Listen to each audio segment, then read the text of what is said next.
Good evening, everyone. My name is Richard Panzera, and I'm the president of the Westerly Pawcatuck Chamber of Commerce. On behalf of the Chamber and our event sponsor, the Geraldine Cunningham Associates, I would like to welcome you to this 11th annual Athena Awards dinner.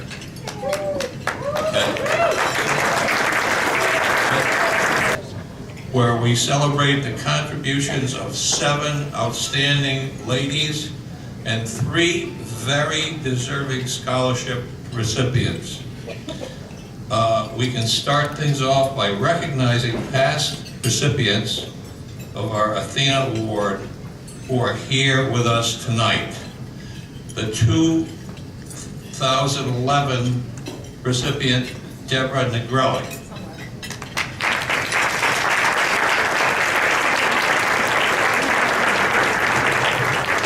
And the 2012 recipient, Martha Parsons.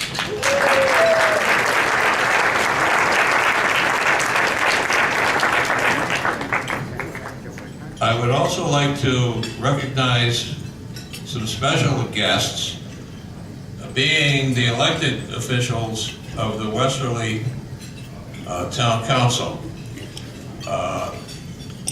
Jack Carson,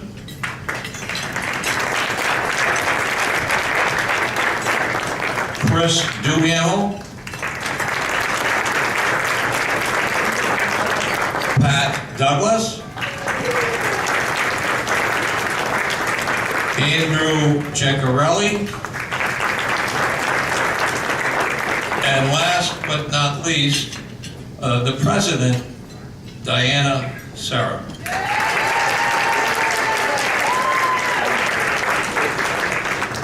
We extend a special welcome to the corporate table sponsors that have joined with Geraldine Cunningham Associates to support tonight's event, which would be the Chelsea Groton Bank, the Day, Gothy Hoyt, Filippetti, and Malahan, the High-Tech Group, L&M Westerly Hospital. We're very grateful for your support tonight. And now I invite you to enjoy your meal and enjoy the company of your friends. It is not often enough that we as a community take the time to put the spotlight on some of our most valued citizens. And speaking of valued citizens, that's the martini that I had during dinner. That reminds me, I would like to wish a happy birthday to our Chamber Board member, Angela Smith, who is here with us this evening. We love you, Angie.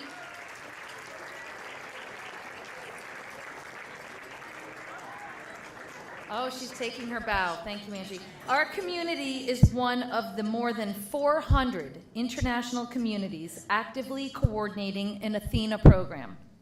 The Greater Westerly Pawcatuck Chamber of Commerce is able to produce this fine celebration due largely to the incredible generosity of Geraldine Cunningham of Geraldine Cunningham Associate Financial Advisors. We are very grateful for Jerry's support and partnership in producing this event once again.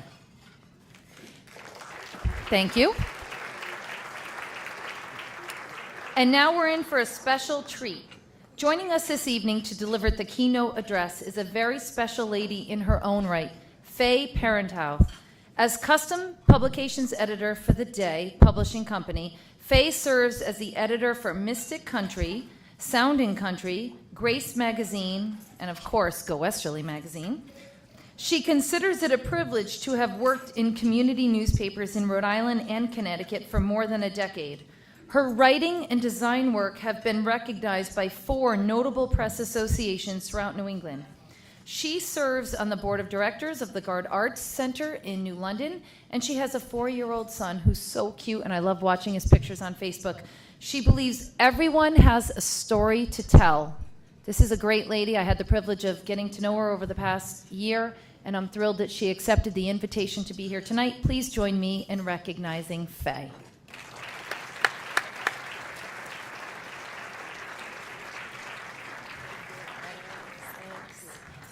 Hi, everybody. I'm just getting over laryngitis, and I've spent the last week sounding like a squeaky toy, so bear with me if my voice fails. It's really great to be here. It's a total honor to be speaking with you tonight. As Lisa mentioned, I'm the editor of Grace, which is a regional women's magazine published by The Day. Our mission is actually really similar to the mission of the Athena Awards. We strive to recognize and celebrate the lives of local women, to share information and inspirational stories, and I hope to remind our community that for all of our challenges and all of our differences, the world is filled with beautiful souls. In deciding what to talk about tonight, I found myself thinking about all the women that we've profiled over the years and the qualities they share. When Grace was launched in May of 2005, the idea was that the Woman of Grace for each issue, the magazine's cover story, would honor an ordinary woman who is leading an extraordinary life. And what the editors and writers have learned over the years is that there are many compelling and lively ways to define grace. We have written about businesswomen, community organizers, caregivers, teachers, mothers, mental health advocates, rebels writers, women in recovery, women in politics, women on parole, women in the arts, chefs, wrestlers, and judges. But as we all know, most people are an interesting combination of 3 or more of the roles they play in life. Some women were fierce, some funny, some are socially prominent, while others prefer to work behind the scenes in t-shirts and jeans. But if there's one quality they all share, it's that they are all unapologetically themselves. And that sounds cliched. It's like really pat advice that we get from our parents when we're growing up, and then our friends when we're older, like, just be yourself, everything will be fine, it'll be great. But the truth is that it's a really complicated statement. There's a real risk involved with sharing yourself with other people, and you have to be really brave to overcome self-doubt. That particular brand of fear can be a tough thing to push through. It goes off like a blinking red stoplight in your head, and the message that it sends to you is don't. Don't tell the joke because nobody's going to laugh. Don't share that idea, people won't like it. Don't get up and dance, you're going to look stupid. Do not agree to be the keynote speaker at the Athena Awards when you hate public speaking. Don't. It's a tiring refrain. And the worst part is that fear speaks to us in our own voice. It knows everything about us. It remembers in detail every time we've stumbled and can call up all the evidence it needs to convince us to not live an authentic life. It will let us rationalize away every challenge to our ego, every genuine deep opportunity we have for knowing ourselves until our lives get really small. And when we listen to it and we sit out the dance, you feel a momentary sense of relief because you're safe. You feel safe again. But that relief is always followed by regret and by a tugging yearning to be the kind of person who says yes to life. I used to tutor students in reading and writing years ago, and one day I walked into a session to find my student arguing with her aunt over how her recently acquired and not very stylish mohawk was going to look in the high school yearbook. You think you're making a statement, the aunt was saying, but you're really going to regret it. Is this how you want people to remember you in high school? And then she said something to her that really made me cringe. She said, these are supposed to be the best years of your life. I hate it when people tell kids that because it's such a lie. Any time can be the best time of somebody's life. These are supposed to be the best years of your life, she said. God forbid, I said, a little bit too loudly. And the aunt looked at me like she wanted to kill me, and I don't blame her because I would have wanted to kill me too, because I shouldn't have undermined her, even though I disagreed. And so I was getting ready to backtrack and apologize, and my student spoke up, and she said, first of all, if these are the best years of my life, then I'm quitting now. I don't even have a career, and it's not like I'm doing anything really bad, like skipping school or smoking or doing drugs, and I like my hair, it's fun. She said, Auntie, you should like it too because it keeps the riffraff away. And I thought this was a really excellent answer. I thought it showed spunk and humor and insight, because real women know that in order to stay healthy, you have to reject the caricatures we're offered as role models. And I thought this young lady showed a promising self-awareness, but the Guardian wasn't convinced. You're so pretty, the aunt told her. I don't know why you had to ruin it. We learn sometimes young that truly being yourself is a challenge. It's a challenge we face whenever we're called on to grow. It means accepting the fact that we won't always be appreciated, even by the people we love. It means understanding that we won't always be understood, even by the people who love us. It means being able to tolerate loneliness and fear and dancing when we don't know the dance, and sometimes it means getting a mohawk. I don't know all of the personal challenges the women that we are honoring tonight have faced, but I do know that they have learned the value of self-doubt, because that little spark of fear doesn't always have to be a blinking red stoplight. It can also be a firecracker, a signal that some part of ourselves is about to change, and a sign that there's a lot of joy ahead. In looking at my own life, I have only two real and abiding fears. The first one is a fear that I think is common to anyone here who's a parent. As a mother, I'm afraid of failing my child. My son is a very sweet, inquisitive person, and I am grateful for him every minute of every day. But I'm afraid that sometimes I'm too clumsy for his growing soul. And I'm afraid to encourage him to be himself, because I know that if he is true to that, at some point he will feel loneliness and hurt. But I also know that being yourself is the only way to construct a life of real meaning. I became a mom, not because I thought I'd be perfect at it, but because it was always a part of who I am. And I knew that saying yes would open up a universe of love and problems and craziness and indescribable joy, and it has. And I know that if my son learns to be himself, his innate kindness will transform the lives of other people as it has transformed my life. My second fear, if you haven't already figured this out, my second worst fear is public speaking. So this has the potential to get really ironic. The last time I got up to speak in front of a group of people, I bombed. And I don't mean that like I just felt awkward and weird and uncomfortable and like I feel now and glad when it was over. I mean, I bombed so badly that the person I was introducing actually asked me to stop talking. You might think I'm exaggerating for dramatic effect, but one of the things about being a journalist is that I remember exactly what she said, unfortunately, and I can quote it back to you now. "Oh no," she said. "No, just stop." So when Lisa asked me to be here tonight, I wanted to be the kind of person who would say yes, but I had mixed feelings. One was that I was grateful and humbled and so thankful to be asked, and there was no way I was going to give up the opportunity to be in this room full of incredible people. And the other reaction was, oh my God, what have I done? And in the end, I thought, no matter what happens, it'll be an experience. So thank you all for being part of my experience.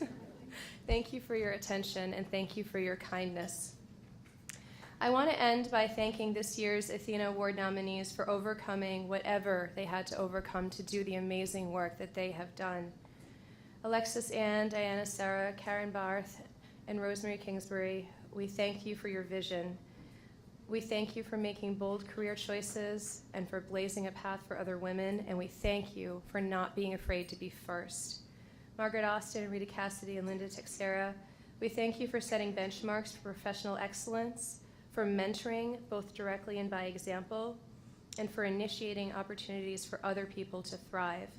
Thank you all for the legacy of kindness and courage you've created in our community. Thank you for being and giving of your authentic selves, and most of all, for using your unique fire to heal, recreate, and reinvent the world. Thank you.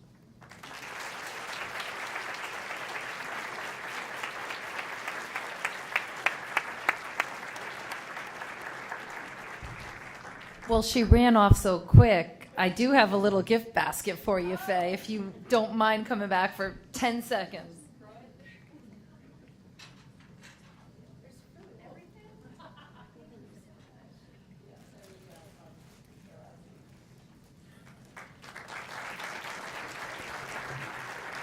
She's great, and she does a tremendous job with Grace Magazine, and the Day is very, very lucky to have her. And thank you so much for being here tonight. And we hope that this did help you in your personal growth. And now on to the awards portion of the program. 3 amazing young women will receive $500 scholarships tonight. We encourage you to read about their accomplishments in the event program. Ladies, when you hear your name, please come forward to receive your award. We begin with the Phalguni Hauser Memorial Scholarship, and it will be presented tonight by Sital Soni Dubois, Phal's sister. Please come forward.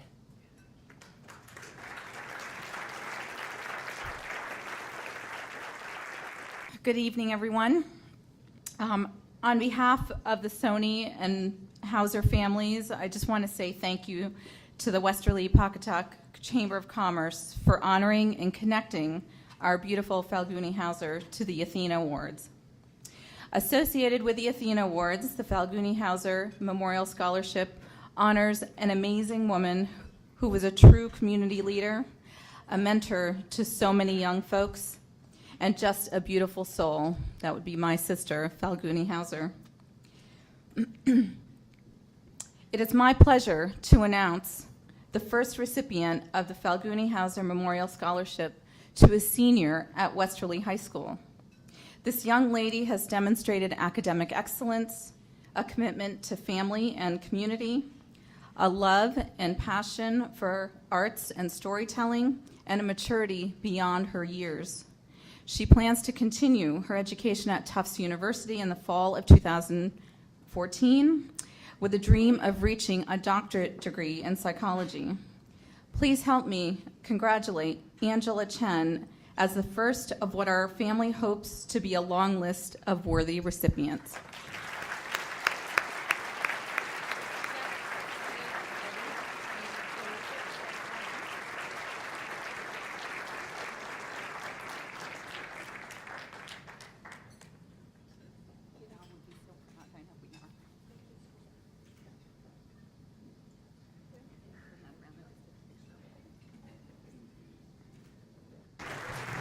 Congratulations to Angela. Next up is the Joan Stanley Memorial Scholarship, and it will be presented this evening by Deborah Negrelli, Joan's daughter, and an Athena recipient from just 2 years ago. Welcome, Debbie. Thank you. Joan was a Richmond resident who loved South County and its people. She was an assistant town treasurer and director of public assistance. She delivered food and toys to less fortunate and was also a strong leader on the Charahoe School Committee. She was also a devoted hospice volunteer and advocate for child safety. She taught people to be compassionate to others and to fight for what you believe is right. Gee, I wonder where I got everything from. She was a wonderful mom and my inspiration, and we miss her dearly. I am delighted to provide a scholarship in her honor to Michelle Zielinski.